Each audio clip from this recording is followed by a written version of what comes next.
नमो नमः मित्राणि, कथम सन्ति सर्वे, अहमस्मि देवाशीषः।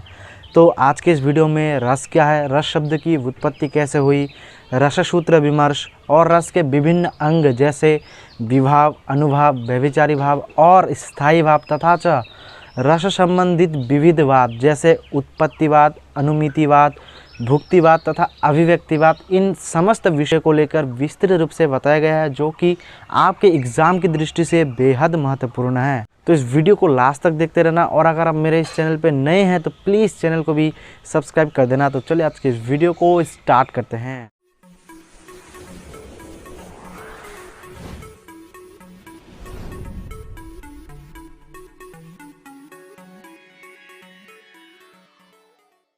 तो रस शब्द का शाब्दिक अर्थ है आनंद।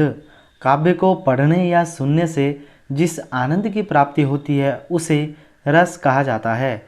रस्यते आस्वाद्यते इति रसः। साहित्य में रस का बड़ा ही महत्व माना गया है। अतः आचार्य विश्वनाथ ने भी कहा है कि वाक्यम रसात्मकम काव्यम, अर्थात रस को काव्य की आत्मा कहा गया है। काव्य शास्त्र के इतिहास में रस सिद्धांत का प्रवर्तन सबसे पहले आचार्य भरत मुनि ने किया था। अतः रस सिद्धांत का आदि प्रवर्तक आचार्य भरत मुनि को ही माना गया है।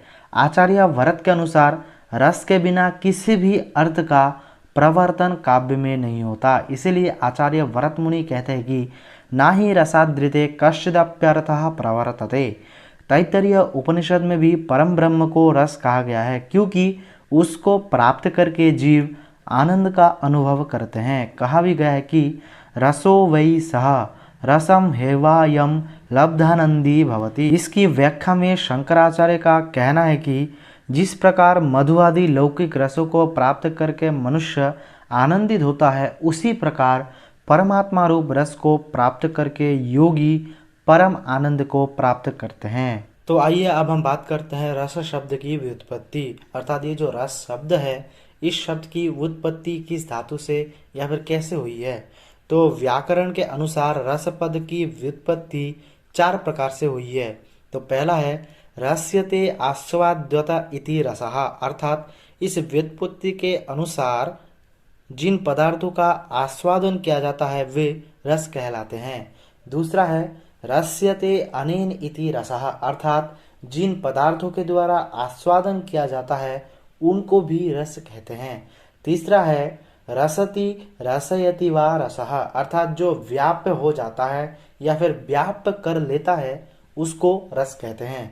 चौथा है रसनम रसः आस्वादः, अर्थात जो आस्वाद है उसको रस कहते हैं। इस आधार पर श्रृंगार आदि को रस कहते हैं, क्योंकि वे आस्वाद स्वरूप हैं। तो इस प्रकार से चार प्रकार से जो रस शब्द है उसकी व्युत्पत्ति को दिखलाया या फिर बताया। इसके बाद जो हमारा पॉइंट है वह है रस सूत्र विमर्श। तो आचार्य भरत मुनि रस का स्वरूप विवेचन करते हुए कहते हैं कि विभाव, अनुभाव, व्यभिचारी संयोगात रस निष्पत्ति ही, अर्थात विभाव, अनुभाव और व्यभिचारी भावों के संयोग से रस की निष्पत्ति होती है। और उत्तरवर्ती आचार्यों ने भी रस की निष्पन्नता में आचार्य भरत के इसी रस सूत्र को आधार बनाया है। तो इसी परंपरा का निर्वहन करते हुए आचार्य मम्मट ने भी रस का प्रतिपादन करते हुए कहते हैं कि कारणान्यथा कार्याणि सह कारिणी यानि च रत्यादेः स्थायिनो लोके तानि चे नाट्यकाव्ययोः विभाव अनुभावस्तत्कथ्यन्ते व्यभिचारिणः व्यक्तः सतेर्विभावाद्यैः स्थायी भावो रसस्मृतः, अर्थात लोक में रति आदि भावों के कारण, कार्य और उद्दीपन कार्य है। इनका जब नाटक में निबंधन किया जाता है तब वे विभाव, अनुभाव और व्यभिचारी भावों द्वारा अभिव्यक्त किया जाता हुआ स्थायी भाव ही रस कहलाता है। इसके बाद है रस के अंग। तो प्रमुख रूप से रस के 4 अंग प्राप्त होते हैं, विभाव, अनुभाव, व्यभिचारी भाव और स्थायी भाव, जिसको हम डायग्राम के माध्यम से भी देख सकते हैं। जो विभाव है वह 2 प्रकार का होता है, एक है आलंबन विभाव और दूसरा है उद्दीपन विभाव। तो आलंबन विभाव किसको कहते हैं, नायक नायिका को, और उद्दीपन विभाव है एकांत स्थान या फिर चांदनी रात इत्यादि। और जो व्यभिचारी भाव है वह 33 प्रकार के होते हैं। तो आइए अब ये जो रस के अंग है इनको अब हम विस्तार पूर्वक समझते हैं। तो रस के अंगों में प्रथम है विभाव। नाट्य शास्त्र में विभाव के संबंध में आचार्य भरत मुनि का कहना है कि विभाव्यन्ते अनेन वागंग सत्वाभिनया इति विभावाः यथा विभावितम विज्ञातमिर्थांतरम, अर्थात वाचिक, आंगिक तथा सात्विक अभिनय के माध्यम से चित्तवृत्तियों का विशेष रूप से विभाजन अर्थात ज्ञापक वाले हेतु निमित्त को विभाव कहते हैं, जिसे लोक में कार्य कहा जाता है। संक्षेप में हम यह कह सकते हैं कि रस के उद्बुद्ध करने वाले जो प्रमुख कारण होते हैं उसे विभाव कहा जाता है। और ये जो विभाव है वह 2 प्रकार का होता है।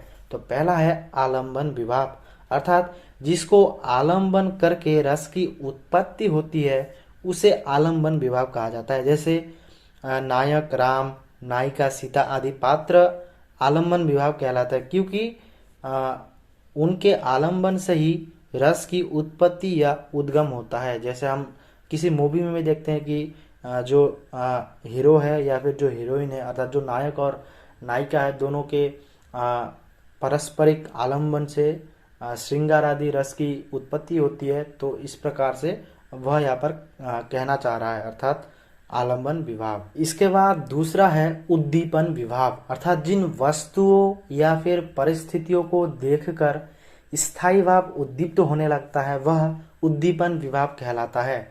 आचार्य विश्वनाथ ने साहित्य दर्पण में लिखा है कि उद्दीपन विभावास्ते रसम उद्दीपयन्ति ये, अर्थात जैसे चांदनी रात, एकांत स्थान, नायक नायिका की शारीरिक चेष्टा आदि उद्दीपन विभाव के अंतर्गत आते हैं। इसके बाद दूसरा अंग है अनुभाव।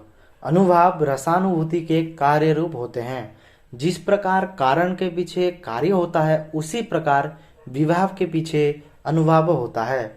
अनुपश्चात भवन्ति इति अनुभावः। अनु का अर्थ होता है पश्चात और भाव का अर्थ होता है उत्पन्न होने वाला भाव।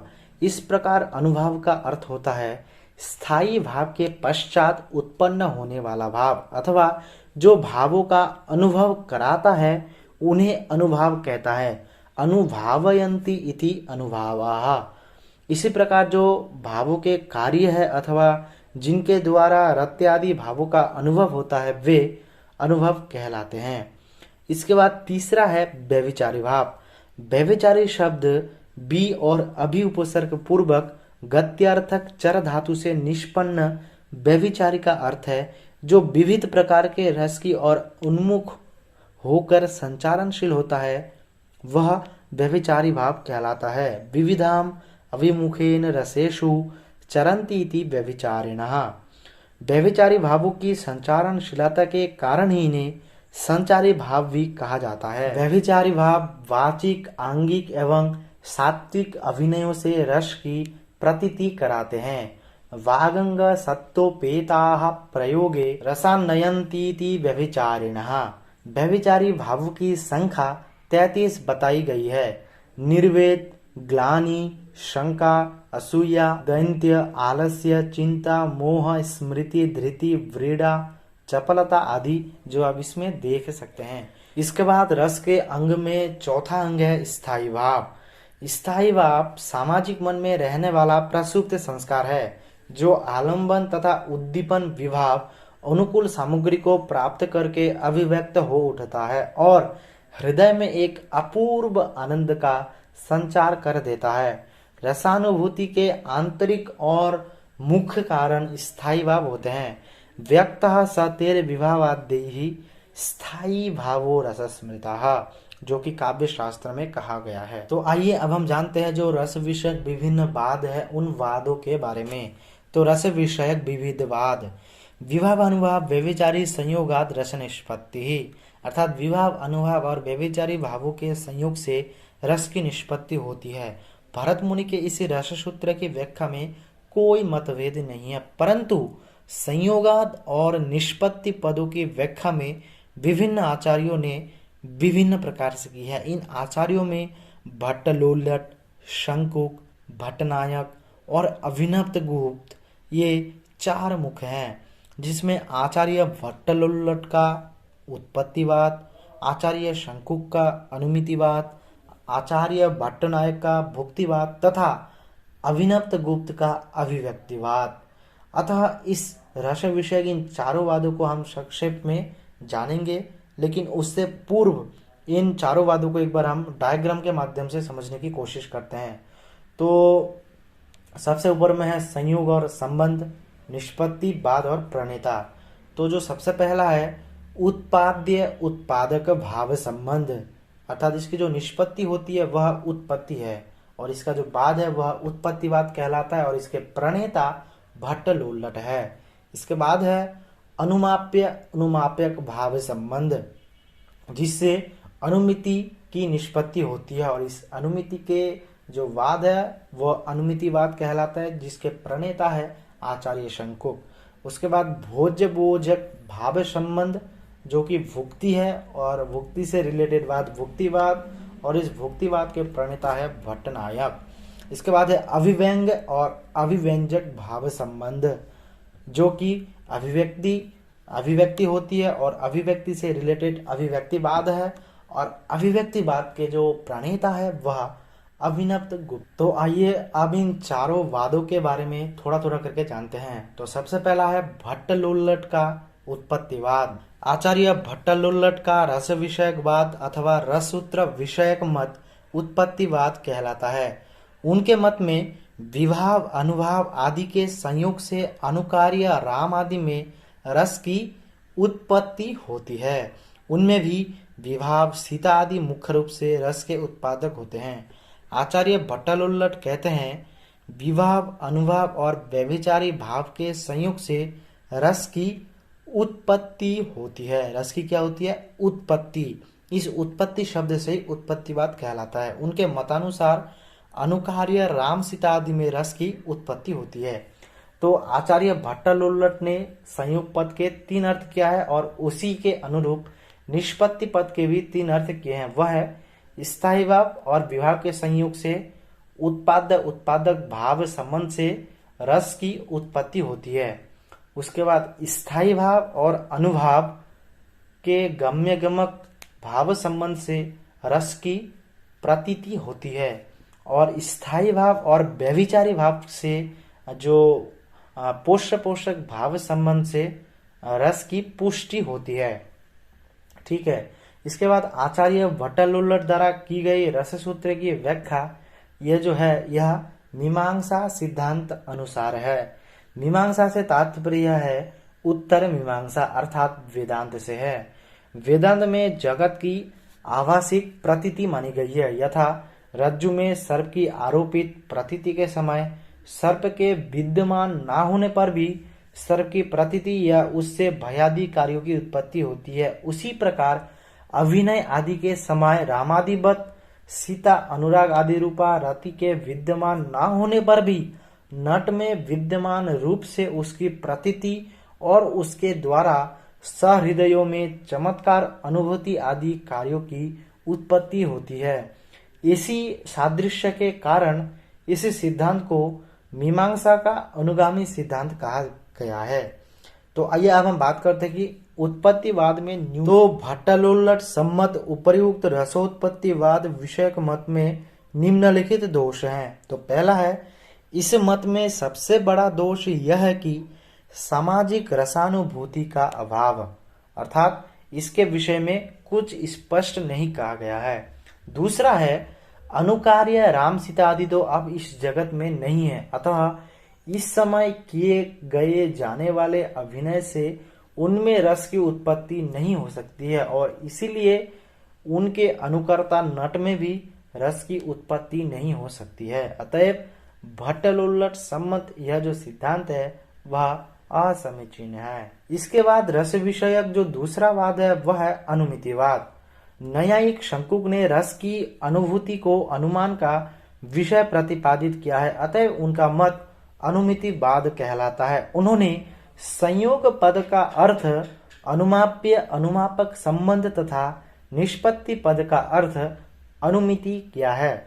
उनके मतानुसार रस अनुकर्ता आदि में अनुमेय होता है तथा सामाजिक अपने हृदय की वासना के अनुसार उनका आस्वादन करता है। आचार्य शंकुक के अनुसार रस की उत्पत्ति नहीं होती, अपितु रस का अनुमान किया जाता है। इन्होंने सामाजिक के साथ रस के संबंध को दिखलाकर उसी में उसकी स्थिति मानी है। सामाजिक अभिनेताओं को ही दुष्यंत आदि मानकर नाटक के पात्रों के साथ उनकी अभिन्नता का अनुभव कर लेते हैं। तो अनुमितिवाद की न्यूनता। आचार्य श्री शंकुकृत रससूत्र की व्याख्या में निम्नलिखित वाले जो दोष है वह द्रष्टव्य इस प्रकार है। पहला है, शंकुक के अनुमितिवाद के सिद्धांत में सबसे बड़ा दोष यह कि इसमें सामाजिक रसानुभूति की समस्या समाधान नहीं होती।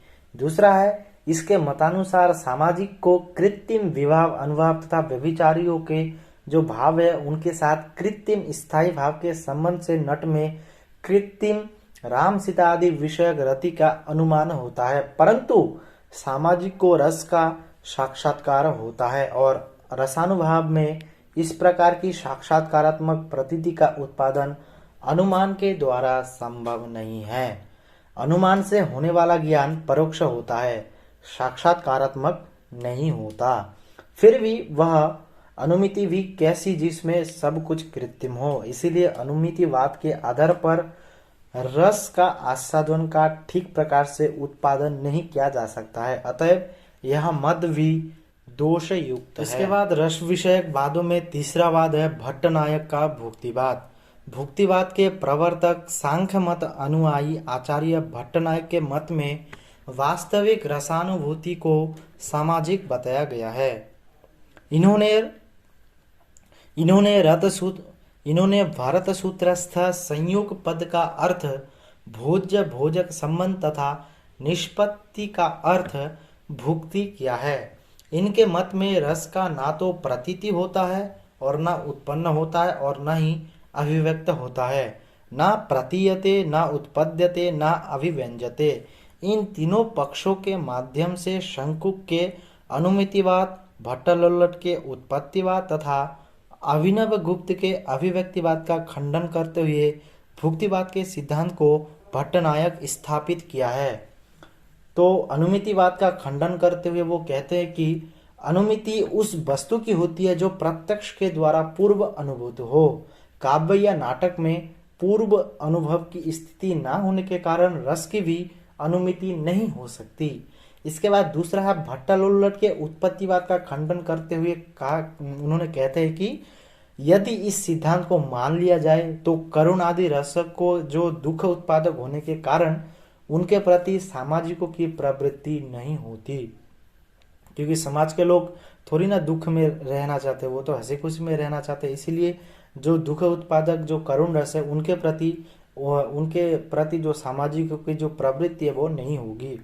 इसके बाद तीसरा है रस को अभिव्यक्ति का विषय भी नहीं माना जा सकता। अभिव्यक्ति उस व्यक्ति या विषय की होती है जो पूर्व सिद्ध हो।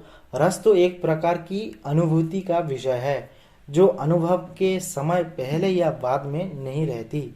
इस प्रकार अनुमितिवाद, उत्पत्तिवाद और अभिव्यक्तिवाद का खंडन किया गया है।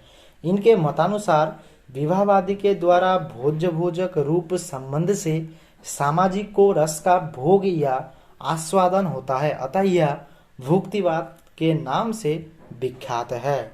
इसके बाद भुक्तिवाद की न्यूनता के हम चर्चा करते हैं। तो भुक्तिवाद की न्यूनता में कहा गया कि भट्टनायक सम्मत भावकत्व एवं भोजकत्व नामक दो नवीन व्यापार अनुभव सिद्ध नहीं है।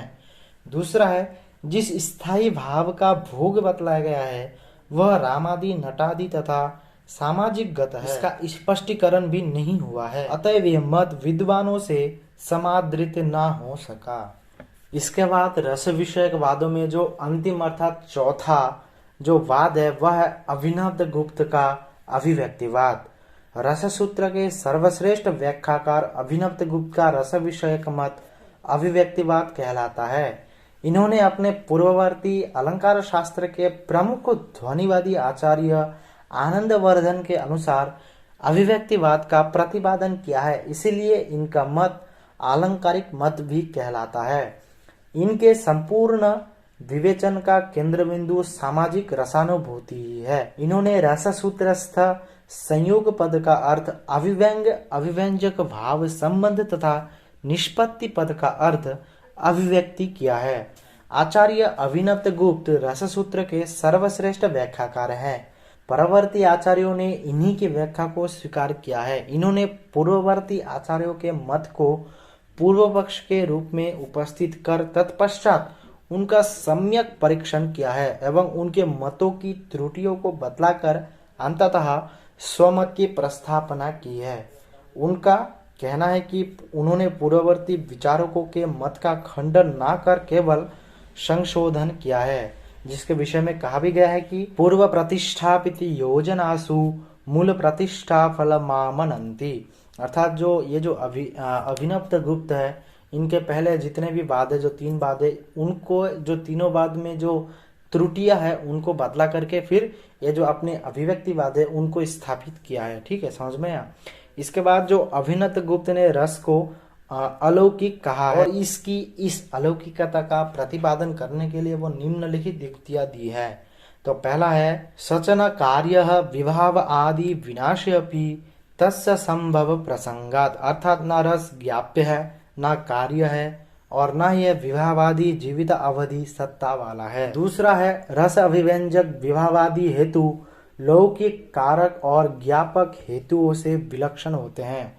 तीसरा है रस प्रत्यक्ष ज्ञान, मितियोगी ज्ञान और निर्विकल्पक ज्ञान, इन तीनों प्रकारों से भिन्न प्रकार का विलक्षण ज्ञान होता है। चौथा है रस अनुभूति स्वसंवेदन मात्र ग्राह्य होती है। रसानुभूति विभावादि का समूह आलंबनात्मक ज्ञान है। अभिनव गुप्त ने रस अभिव्यक्ति को व्यंजना का व्यापार माना है। इस व्यंग रूप में होने के कारण ही अलौकिक सिद्ध होता है। परवर्ती सभी आलंकारिकों ने इसे ही सर्वमान्य मानकर आदर किया है। तो इसके निष्कर्ष के रूप में हम कह सकते हैं कि जिन पदार्थों का आस्वादन किया जाता है वे रस कहलाता है। रस्यते आस्वाद्यत इति रसः। रस का अर्थ होता है आनंद।